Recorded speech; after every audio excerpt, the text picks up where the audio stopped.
Haïti n'a pas perdu ce match. Haïti s'est fait voler ce match. 52 ans à regarder les autres jouer à la plus grande fête du football mondial, et quand Haïti revient enfin, quand les Grenadiers foulent pour la première fois depuis 1974 une pelouse de Coupe du Monde, c'est dans l'une des poules les plus relevées du tournoi face au Brésil, face au Maroc, et d'abord face à l'Écosse. Ce retour, on l'attendait.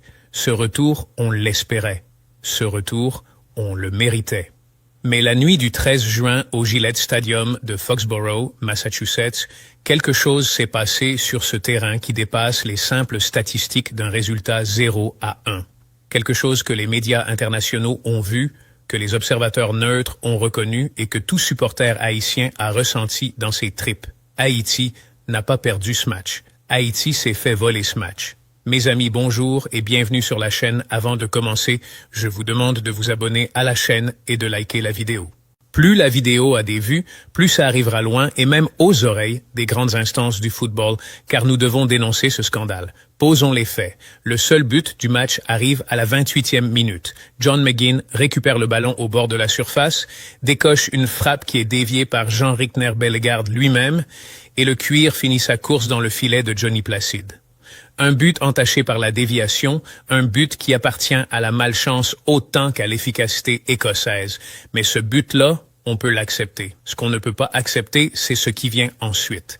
Ce qu'on ne peut pas accepter, c'est le travail de l'arbitre algérien Mustapha Gorbal et du système VAR qui était censé corriger exactement le genre d'erreur que ce match a produite.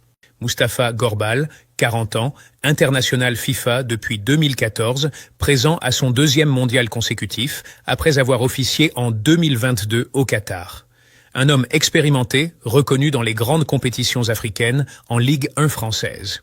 Un homme qui, quelques semaines avant ce mondial, avait déjà fait parler de lui lors d'une demi-finale de Ligue des champions de la CAF, entre l'Espérance de Tunis et Mamelodi Sundowns, en annulant un but crucial pour l'Espérance, une décision qui avait nécessité une escorte policière pour que Gorbal puisse quitter l'enceinte en sécurité tant la colère du public était immense. Ce même Gorbal est celui que la FIFA a désigné pour arbitrer le match le plus symbolique pour Haïti depuis un demi-siècle. À la 79e minute, Jean Rickner Bellegarde, le milieu offensif des Grenadiers qui évolue à Wolverhampton, s'apprête à frapper. Le ballon effleure clairement la main du défenseur central écossais Grant Hanley à l'intérieur de la surface de réparation haïtienne, dans la surface écossaise.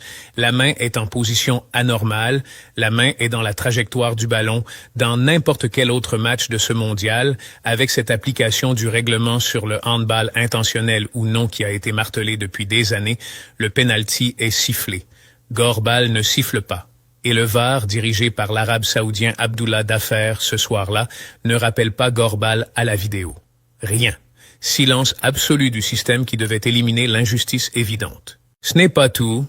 Dans les dernières minutes du match, alors qu'Haïti pousse pour arracher l'égalisation, l'un des défenseurs ou milieux écossais, selon les différentes sources de commentaires temps réel, effectue un tacle dangereux sur Josué Casimir, entrant fort sur le genou du joueur haïtien, lui laissant une blessure superficielle visible. Un tacle de cette nature, avec ce type de contact direct sur le genou d'un adversaire dans n'importe quel autre contexte, appelle au minimum un carton jaune sévère, au maximum un carton rouge. Ni l'un ni l'autre ne sort. Kenny McLean, entré en jeu à la 83e minute, reçoit lui un carton jaune dans le temps additionnel pour une faute tardive sur ce même Casimir, comme si l'arbitre tentait en fin de match de sauver un semblant d'équilibre. Findlay Curtis écope lui aussi d'un jaune pour un pied haut. Mais la faute potentiellement passible d'expulsion, la vraie, celle qui aurait changé le cours du match, n'est pas sanctionnée. Sur les réseaux sociaux et plusieurs forums spécialisés, certains observateurs ont critiqué la gestion du match par Gorbal.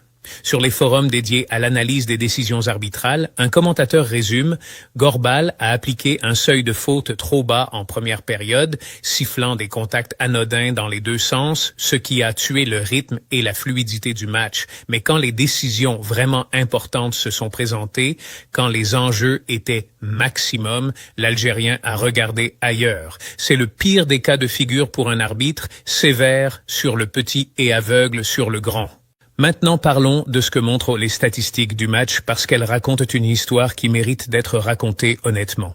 Haïti a tenté 15 tirs contre 9 pour l'Écosse. Haïti a eu 8 tentatives à l'intérieur de la surface de réparation, exactement le même nombre que les Écossais.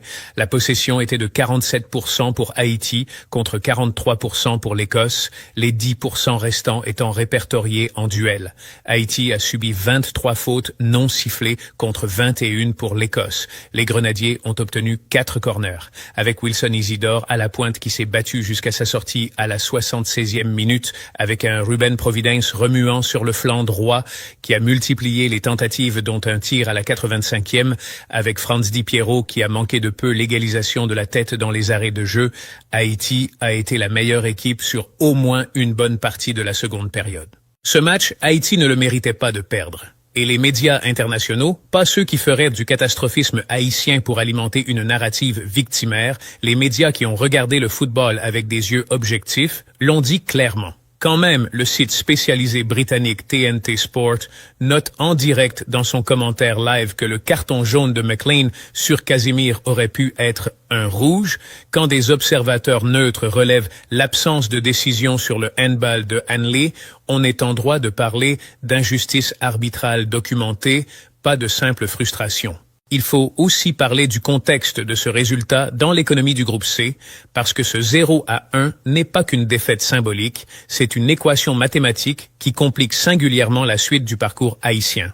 Pendant que Haïti perdait injustement face à l'Écosse au Gillette Stadium de Foxborough, dans le New Jersey, au MetLife Stadium, le Brésil et le Maroc se neutralisaient 1-1 dans ce qui était l'affiche principale de ce premier tour du groupe C. L'Écosse se retrouve donc en tête du groupe avec 3 points.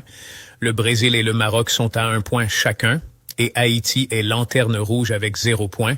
Ce classement ouvre une fenêtre très étroite pour les Grenadiers.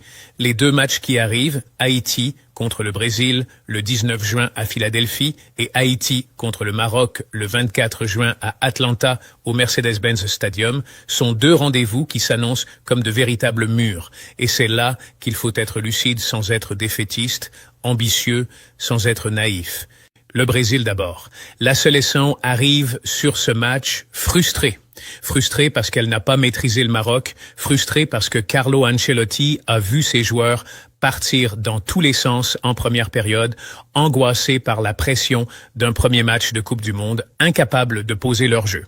Vinicius Junior a sauvé les meubles avec son 10e but international lors de son 50e match avec la sélection, un but qui a réduit le score à 1-1 après que Ismaël Saibari avait ouvert le score pour le Maroc à la 21e minute. Mais le fait est là, le Brésil n'était pas bon. Ancelotti lui-même a admis que ses joueurs avaient les nerfs qui parlaient pour eux, qu'il faudrait analyser les raisons de ce départ catastrophique, et Neymar, blessé à un mollet droit, n'était même pas disponible pour ce premier match. L'espoir d'un retour du numéro 10 brésilien existe pour le match contre Haïti, mais aucun calendrier officiel n'a été annoncé, et les informations qui circulaient avant le tournoi indiquaient une absence d'au moins 2 semaines. Un Brésil qui n'a pas Neymar, un Brésil qui cherche ses automatismes, un Brésil qui a quelque chose à prouver est peut-être plus dangereux que jamais sur le plan de la détermination. Mais sur le plan purement footballistique, un Brésil sans son meneur de jeu, un Brésil encore en construction sous Ancelotti qui doit digérer ses erreurs de début de compétition, offre des espaces qu'Haïti n'a jamais eus face à l'Écosse. Les Grenadiers devront jouer compact, défendre avec discipline et profiter de leur transition rapide avec la vitesse et la percussion d'Isidore, de Providence, de Casimir pour piquer le Brésil dans les espaces laissés par ses latéraux offensifs. Ce match ne demande pas à Haïti de dominer le Brésil. Il demande à Haïti d'être organisé, courageux et clinique dans les rares moments de vérité qui se présenteront. Et puis il y a le Maroc, le 24 juin à Atlanta.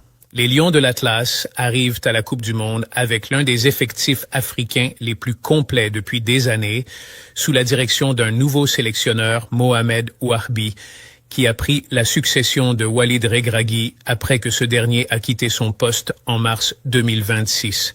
La force du Maroc, tout le monde la connaît. Une défense organisée, des latéraux de classe mondiale, une intensité collective qui avait propulsé les Atlas Lions jusqu'en demi-finale en 2022 au Qatar. Achraf Hakimi, capitaine et latéral droit du PSG, est considéré comme l'un des meilleurs joueurs à son poste dans le monde entier. Noussair Mazraoui de Manchester United assure l'autre couloir avec une solidité défensive remarquable. Il a remporté plus de duels que n'importe quel autre joueur à la dernière CAN, à l'exception d'un seul défenseur. Sofiane Amrabat, au milieu, apporte l'équilibre et la récupération. Bilal El Khanous, 22 ans seulement, est l'un des jeunes talents les plus excitants du football africain. Et Brahim Diaz, le joueur du Real Madrid, apporte la créativité et la percussion en phase offensive. Ce Maroc a quand même ses failles. L'absence de Hakim Ziyech, le créateur par excellence, qui ne fait plus partie du groupe, laisse un vide dans la génération de jeux. Abdé Edzalzouli et Naïef Aguerd sont également absents du tournoi pour blessure. Et surtout, le Maroc a tiré 1-1 contre le Brésil, un match qu'ils auraient pu et dû gagner en première période tant leur domination était nette, mais qu'ils n'ont pas su conclure. Un Maroc qui vient de faire 1-1 contre le Brésil face à un Haïti qui n'a rien à perdre après une défaite inaugurale, c'est un scénario où Haïti peut jouer la surprise. Mais pour ça, il faut avoir compris les leçons du match contre l'Écosse.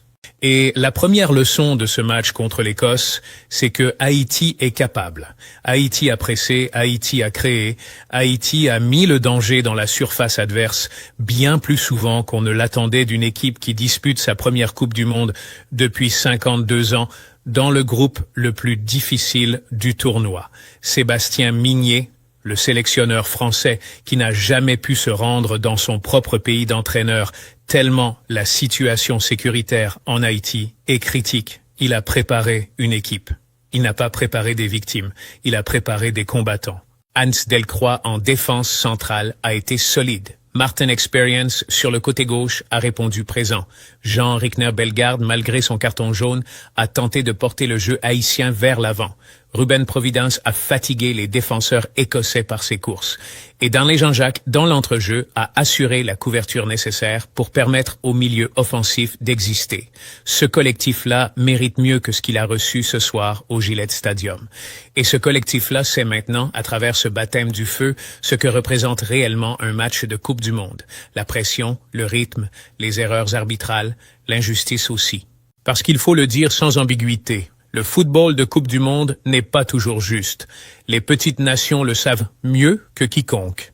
Elles savent que les médias se déplaceront vers les grandes histoires, vers les grands noms, et qu'un penalty non sifflé en faveur d'Haïti ne fera pas la une mondiale avec la même intensité que si c'était un penalty non sifflé en faveur du Brésil.